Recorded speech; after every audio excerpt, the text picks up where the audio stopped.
Cəmaatdan ildə yığılan pulu bizdən ayda tələb edirlər. Parkda işıq yanmır. Üçüncü qrup əliləm. Yedirəm gözüm, yəni görmür, zəif görürəm, yıxılıram.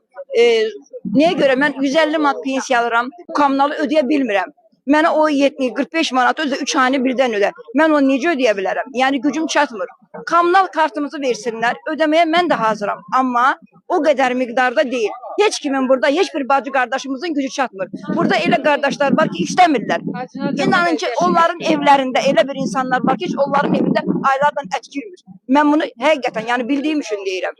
Bizim bura köçürülməklə bağlı bütün qardaş planlarına hər birini dəstəkləyərək gəlmişik bura. Hər birimiz demək olar ki, bütün burada sakinlərimiz, işimiz, gücümüz hamısı Bakıda, Sumqayıtda, digər şəhərlərdə qalıb hamısını gəlmişik bura. Ancaq ki, bura gələndən sonra bizə bildirilən məlumatların necə deyək də yalan olduğunu bilmişik.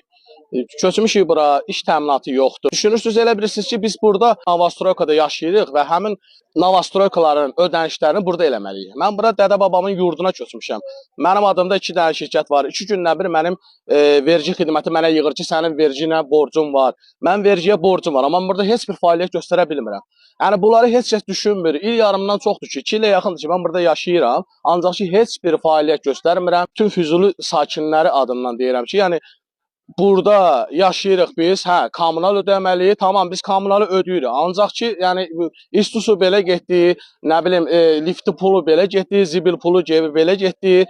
Qardaş, mən 75 kvadrat evdə yaşayıramsa, ayda 60 manat mən dövlətimizin bizə verdiyi xüsusi nə vacibdən 60 manat yararlanıramsa, onun 75 manatı mən necə ödəyim ki, danışanda hamı deyir ki, hər şey əladır, hər şey yaxşıdır, ancaq elə deyil. Dədə-baba yurdumuzdayıq, yaşayırıq, çox gözəl. Yəni Allah şəhidlərimizə rəhmət eləsin, hamısı bizim başımızın tacıdır. Ancaqdır, yəni dövlətə xidmət eləməyən məmurlar dövlətin adına istifadə edib buradakı sakinlərdən xüsusi imtiyazlarına görə, maraqlarına görə yaralamaq istəyirlər. Gördüyünüz kimi Füzuli şəhərinin parkının işıqları yenə də yanmır. Yəni bunların fikirləri bilmirəm nədir. 3 aydır ki, artıq bu Füzuli şəhərinin bu parkın işıqları yanmır. Cəmaatın istirahət yeridir də. Bu dəqiqə hal-hazırda insanlar bu isti evdə otururlar, çıxırlar burada istirahət edirlər. Otururlar, dəstəşirlər. İlan satır. İlan, qurbağa, tülkü, çaqqal, gecə bu parklarda gəzirlər. İnsanlar da ki, aşağı düşə bilmir.